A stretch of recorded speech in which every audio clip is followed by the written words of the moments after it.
Hi, everybody. Our next section is the birth of the American Republic. But first, I'm going to give you some background. We're going to lead up to that. So first, hopefully all of you know that the United States of today used to be only inhabited by other people, not people that looked like me, but Native Americans. And Britain went over and colonized. Let me show you a map. Okay, so this is where England is. And they sent ships over to here, and they claimed all of this land right here along the east coast. They claimed it as theirs.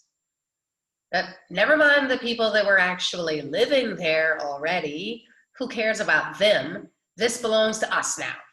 They took it. They killed off people that lived here. They kicked them out, said, you have to go live over there. But whatever. This land along here, now England claims that it belongs to them. Now, England remember that there was no such thing as airplanes a long time ago. Any kind of transport of goods, people, animals, anything was done by sea.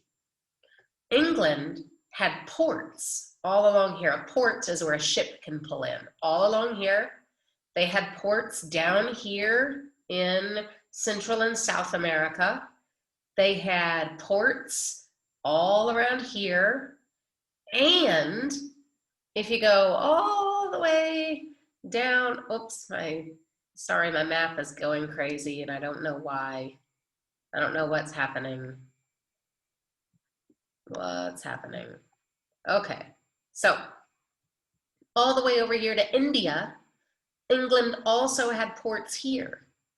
So they basically controlled a large portion of the world's seas at the time. They had ports here, they had ports here, they had ports all along here. They were rich. England as a country was rich. So they're rich, but along comes this war called the 7 Years' War. The 7 Years' War, which wasn't actually 7 years, but that's not really important. You don't have to know that. Just, it's called the 7 Years' War. The 7 Years' War, once again, I could give you a week-long lecture on the 7 Years' War, but I have to break it down to very, very small. And basically, it's France versus Great Britain. Great Britain is England. Don't let that confuse you. Sorry, it's IA. France versus Great Britain, and it's over land. Great Britain says, that's mine, and France says, no, it's mine, it's mine, me. And then they go to war. So let's go back to my map.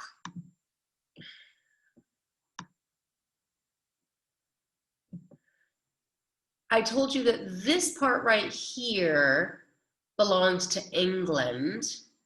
And once again, we're saying belonged. There were already people that lived there. But these folks came over here and they said, oh, this is new land. It belongs to me now. Well, if I could draw a line right down here, France had all of this. And the same thing in Canada. The eastern part belongs to England and the western part belongs to Canada. Canada was pretty cool to the Native Americans. And the Native Americans, another word that they say is Indians, which you may or may not know this. It's kind of silly.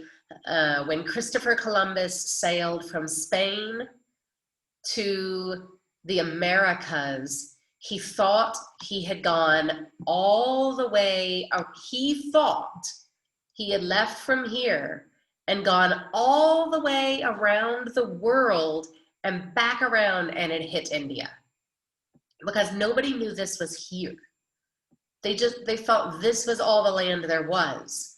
And he thought he was going to leave Spain and go this way and go all the way around the world and hit India. So when he hit the America, he really hit down here. When he hit down here, he thought he was in India. And so he called the people the Indians. And that stuck. So there are Indians from India, and there are Indians from the Americas. Those are the Native Americans. So at the time, they weren't calling them Native Americans, they were calling them Indians. So the British were horrible to the Indians. They killed them, they maimed them, they did awful things to their women and children, they kicked them out of their homes. It was terrible. But the French pretty much just let them do what they wanted to do. They controlled a bunch of the trade, but mostly the Indians could just chill out and do their normal stuff that they had always done. Well, the British started wanting to push further west. They wanted to start taking some of this land over here. They really were pretty much just right along the coast. But they wanted to start pushing further west. And the Indians certainly didn't want that. The French didn't want that. And then there was a war here that was a continuation. So the 7 Years' War was happening over here. There were also battles down here in Africa. 7 Years' War was happening over here, and they were fighting. It was the French and the British fighting over territory. Well, now the same people are having a battle over territory over here. It's really a continuation of the same war, just in a different place. Kind of imagine if, man, I don't know enough people's names, but okay, Yi Qiao and In Wu from my period A class are over here. They are France and England. And they're fighting over property over here. They hate each other. Yi Qiao and In Wu hate each other. Well, Yi Qiao has a bunch of friends over here, and In Wu has a bunch of friends over here. And these two friends start fighting each other. And they're fighting each other because their friends over here are fighting. So it's a continuation of the same war. But Great Britain wins. So England gets all this land, and England gets all of Canada. Canada used to be mostly French and some England. I don't know if you know that Canada is a fully bilingual country. About, if I were to draw a line right here, people over here speak English predominantly, and people over here speak French predominantly. And that's because it used to be a French territory. But France lost, England won, they got all this territory. So now Great Britain they have all these ports everywhere, they have all this land, they're doing awesome. But, okay, that's the end of like, how did England get so awesome? Now we're moving into really very tiny little baby steps towards the birth of America. So in about 1750, I'm trying to, here we are. We're talking 1750 now.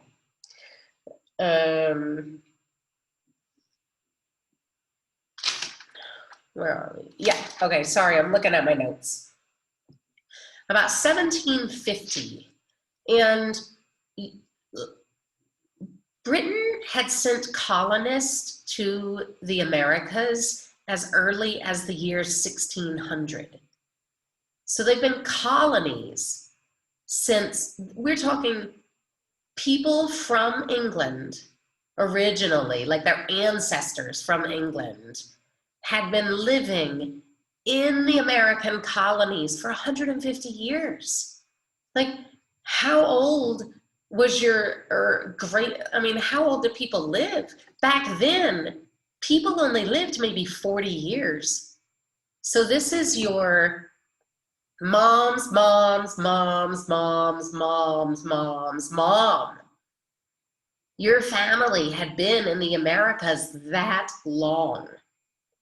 Well, people just started not so much really thinking of themselves as British anymore.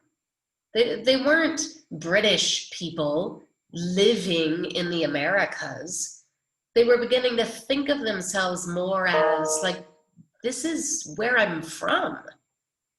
They had kind of their own little local leaders elected, just like you have here at QSI. You have, I know there's a school government. Your school government here at AIS doesn't have anything to do with the actual government of Kazakhstan. It just governs over this school.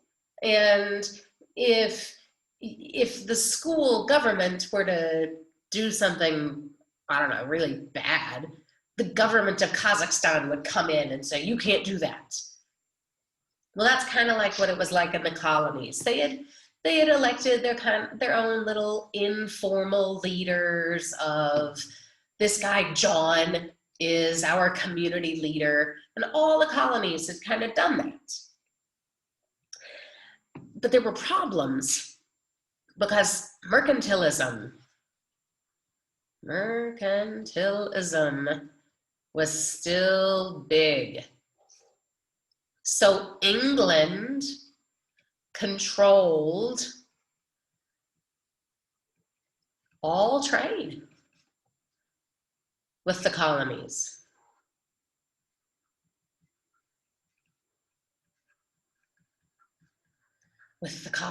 England controlled all the trade with the colonies. They said who you can sell your lumber to and who you could buy your cotton from. Everything was controlled by England. Well, you know, the local leaders didn't so much like that. So let's go back to the war. The 7 Years' War. 7 Years' War.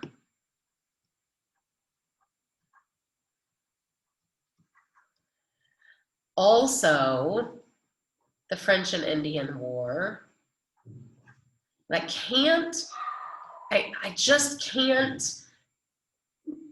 really stress enough how some people call this one war, because it was just the French and the Brits fighting.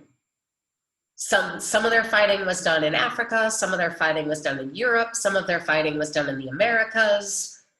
So lots of people just say the 7 Years' War. But other people like to separate them. And they say, no. The 7 Years' War was in Europe and Africa. And the French and Indian War was in America. It's kind of up to you. But I need you to know that these two are both happening at the exact same time, and they're fighting about the exact same thing, just in different locations. But the war cost England lots and lots of money. This war cost them lots of money. How were they gonna make it up? How are they gonna get their money back? Ah, I'm the leader of Great Britain and I have a fantastic idea. Let's tax our colonies. That's a great idea, isn't it? Yay, let's tax our colonies. What exactly are taxes? I don't know if you really know. I mean, a whole lot of grown adults don't really understand what taxes are. So let me tell you what taxes are used for. I'm going to pretend like I'm in the United States right now. And I have a bottle of water here that I bought, except it would say water in English. Okay, so I bought this bottle of water. Let's say I bought this bottle of water for $1.75. That's what the price tag says. The price tag says $1.75. But then I get up to the cash register, and the cash register says I owe $2. I'm like, wait a minute, no. The price says $1.75 right here. Well, that extra 25 cents was tax. And these taxes go to do things like build roads. We need roads. Goes to build roads, goes to build libraries, goes to help the fire department, the police department, you know, anything, police department, anything that the government does for you, that's paid for by taxes. You buy something and you pay a tiny little bit more, and that's how we pay for government things. In the United States, if you buy a house, you pay a property tax. So let's say, I don't know, you want to buy a house for $200,000.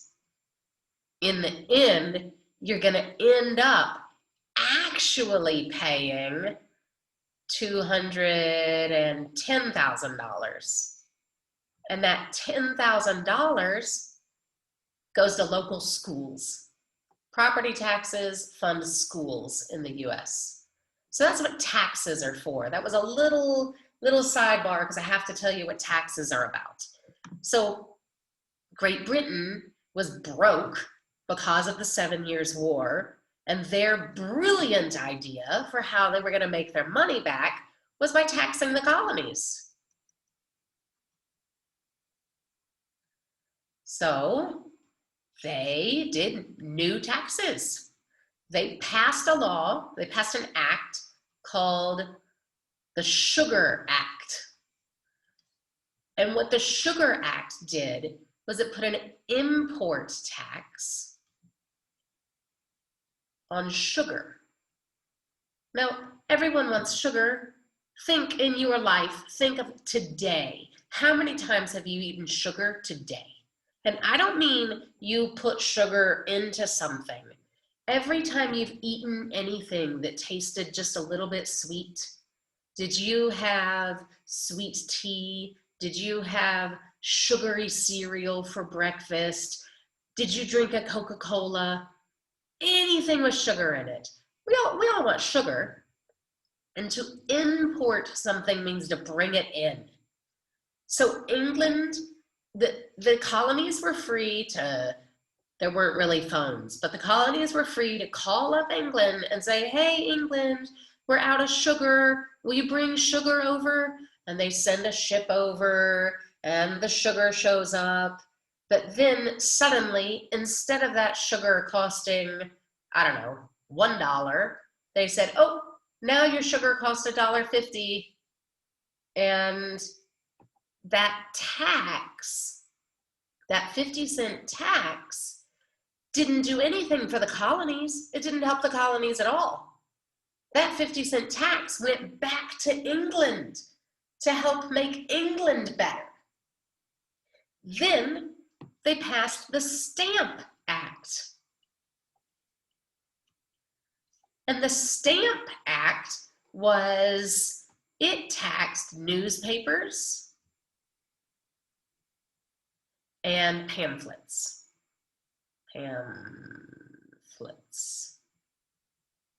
Pamphlets were like tiny little books, little books, usually politically leaning. You could read whatever your personal favorite political writer, he would write pamphlets. So anything that you got that you wanted to read the news, you were taxed.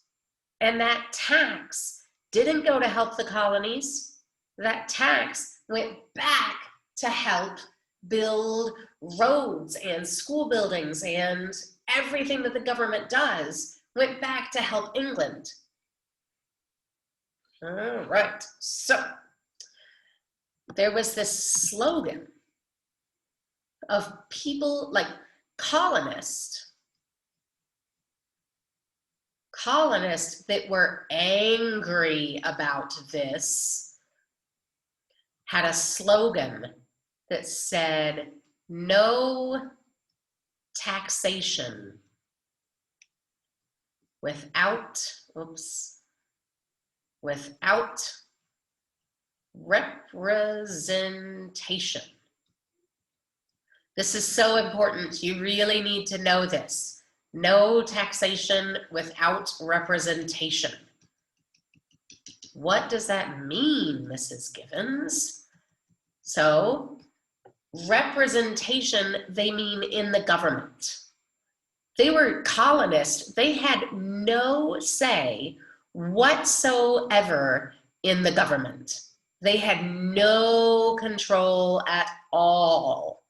England controlled everything. And they were really, really angry that they were being taxed, but they had absolutely no say or control about anything that was happening in their colony. People that had never even been to their hometown, that lived way over the ocean, were making laws that controlled them. And now, those people way over the ocean were raising their taxes. So they got really, really mad, and they said, no taxation without representation. And it was like a chant. You know, you guys, I'm sure you've all at least seen video of protest, where protesters are out chanting. They say, no taxation without representation. No taxation without representation. It was a big slogan. And so because the colonists were so angry, Britain said, okay, we'll take away some of those taxes. And they repealed, that means they stopped, they took away, they repealed the Stamp Act. But they took a firmer grip on the colonies, and they passed, that means approved, they passed the Declaratory Act. And the Declaratory Act said Great Britain has total authority over all colonists. This means they wanted They wanted the colonists to stop having their little local leaders that I talked about before, kind of like your school government. They said, that you can't do that anymore. We make all of your laws, we make all of your rules, we have total authority over you. Well, how do you think that made people feel that had been, let me go back to the map and show you. Look, they had been here. Their families had been here for 150 years. And some complete strangers from way over the ocean started saying, they always had, but they passed this rule saying, we are in complete control of you. That would be like, here we are in Kazakhstan. We're right about here in Almaty. I think this is about where Almaty is. Sorry, I've only lived here 3 weeks.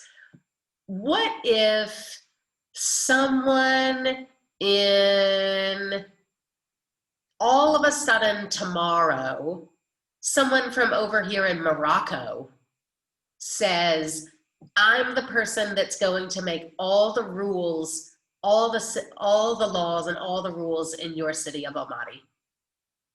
Like, you wouldn't like that, right?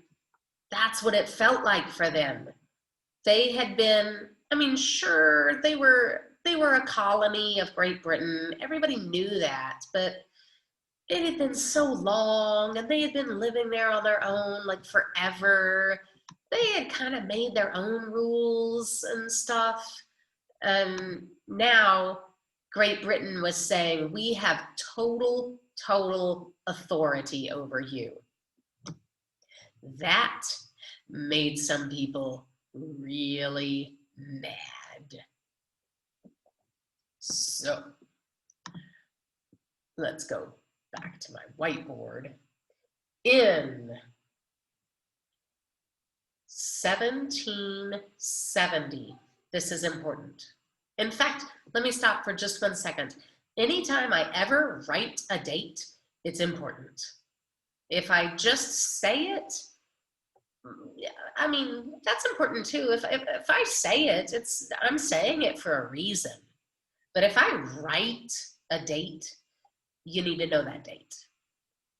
So in 1770, some of these colonists that were really, really angry, there was a huge crowd of colonists out, and there were some British soldiers, the British soldiers that had been sent from Great Britain that were just there to monitor these unruly, horrible colonists. British soldiers were there, and the colonists got really mad and started throwing snowballs at them. Snowballs, it sounds like fun, right? Okay, so they were throwing snowballs at the soldiers, but then some of them started throwing rocks also. So they're throwing rocks and snowballs at the soldiers, like, get out of here, go back to England, we don't like you. And the soldiers opened fire. That means they pointed their guns at these colonists, and they shot and killed 5 of them. They killed 5 of the colonists that were throwing snowballs and rocks at them. Now, I don't know about you, but if someone were throwing snowballs and rocks at me, I don't think that I would shoot and kill them with my gun. But whatever, that's how it happened. 5 of them were killed, and this is called the Boston Massacre. This is absolutely, positively one of the most important things that you will ever learn about American history. Now, I understand, as far as I know, I'm looking at my list of names. As far as I know, I'm only teaching to Americans, but it doesn't matter if you're American or not. This is so important to know this about American history. The Boston Massacre was when colonists that were, like angry about Britain being in control of them, and they were so mad, and they saw those soldiers and like, we don't like you, get out of here, throwing snowballs at them, throwing rocks at them, get out of here. And the soldiers picked up their guns and shot and killed 5 of them. And that is called the Boston Massacre. Then, another really, really, really, really important thing. In 1773, some protesters went onto a ship that was in the harbor. It was in the water. Of course, it's a ship, it was in the water. But it had just brought in a big shipment of tea from England, because everybody likes tea. And so it brought in a big shipment of tea.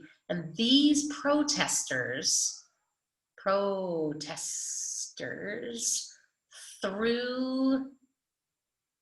the tea into the harbor. Now, they weren't protesting tea.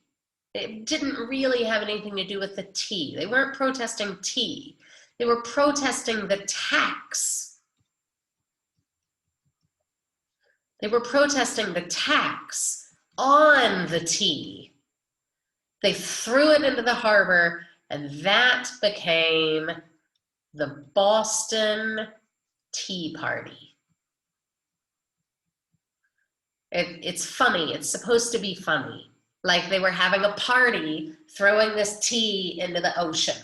The Boston Tea Party is so important. There are the two most important things that led up to the United States of America beginning were the Boston Massacre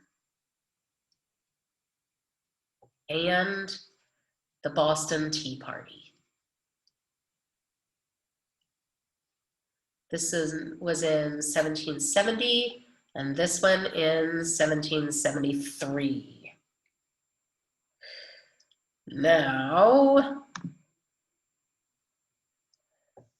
Britain, what do you think Britain did? Well, Britain did their strong mother, I'm so mad at you. And they passed all kinds of laws that were really, really harsh on the colony that Boston was in, which is Massachusetts.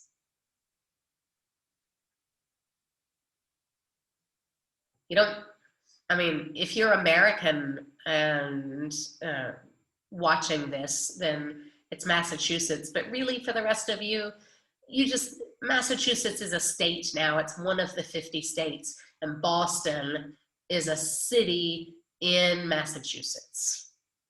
But England, Great Britain, the United Kingdom, all pretty much means the same thing.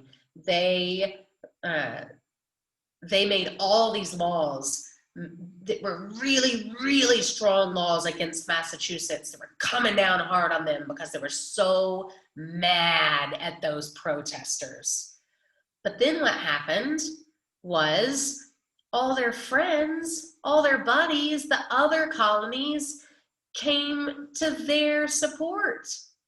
What happens when your mom gets really, really mad at you? Whether you really did do something stupid and you deserve to be in trouble or not, whatever, your mom is so mad at you. Think of what your best friend would do. Is your best friend gonna side with your mom, or is your best friend gonna side with you? Well, that's what happened here. There was, in Massachusetts, the protesters were so angry and they were tipping over tea and they were saying, we're not going to pay your taxes, no taxation without representation. And England got really mad at them, and all their buddies came to support them. Then, dun, dun, dun, this one's really important. Really, really important. I'm going to say it again. This is really important. The people got so angry that political and social leaders from all the colonies came together and had this thing that they called the Continental Congress. It was a Continental Congress. It was just a meeting, but it's what they called their meeting. They called their meeting the Continental Congress. The Continental Congress. They called their meeting the Continental Congress. This is really important. They called their meeting the Continental Congress. And they all got together to talk about, what are we going to do about Great Britain trying to make all these laws making our lives more difficult? Two really, really famous names in American history were there. They're definitely not the only people that were there. Lots of people were there. But these two really important people were there. What happened at the Continental Congress? Mrs. Gibbons, I'm dying to know what happened. You have to wait until my next lecture.